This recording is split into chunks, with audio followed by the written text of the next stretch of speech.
kita ada sebut sebelum ni, tentang sunnah. Apabila orang membaca Al-Quran, kalau kita yang mendengar, kalau kita nak minta dia berhenti, kita kata apa? Hasbuk. Dia daripada perkataan yang sama, hisaba, hasbuk, ya, cukup buat engkau. Hal ini seperti mana yang telah sabit dalam satu peristiwa yang berlaku kepada Abdullah bin Mas'ud dalam hadis yang sahih yang diriwayatkan oleh Abu Daud, di mana pada suatu hari Rasulullah berkata kepada Abdullah bin Mas'ud, "Iqra' alayya." Bacakan kepada aku, yakni Al-Quran.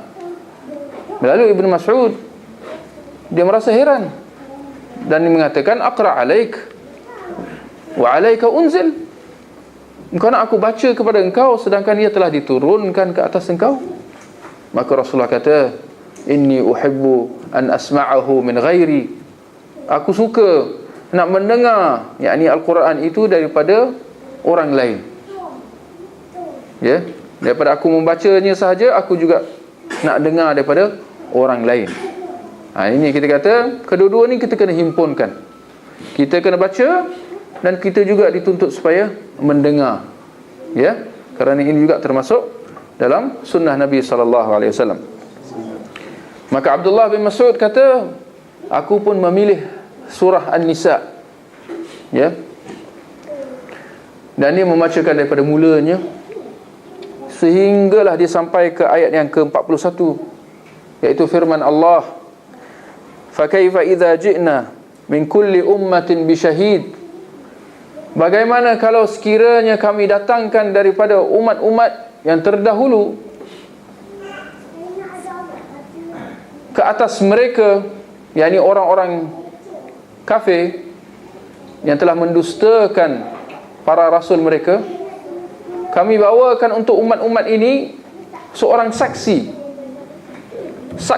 ke atas mereka yakni orang-orang kafir ini. Dan saksi ini tidak lain dan tidak bukan adalah para nabi mereka sendiri.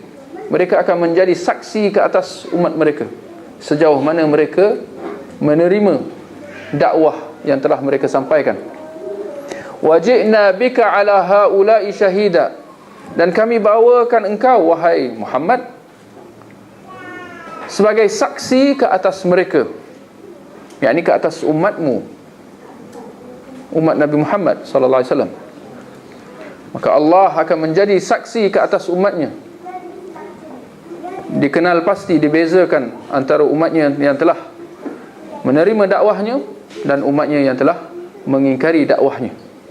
Maka Abdullah bin Mas'ud mengatakan, ketika aku sampai kepada ayat ini, Rasulullah berkata, "Hasbuk, cukup buat engkau." Lalu aku menoleh, fattala'tu alaih fara'aitu aynahu tadma'an, atau kama qala, aku menoleh memandang ke atas melihat baginda, dan aku mendapati kedua mata baginda berlinangan. Kerana baginda, kalau kita lihat, kerana ayat itu menjurus kepada baginda sallallahu alaihi wasallam secara peribadi, nak mengatakan bahawa tanggungjawab yang akan dipikul oleh baginda di hari akhirat kelak, menjadi saksi ke atas umatnya.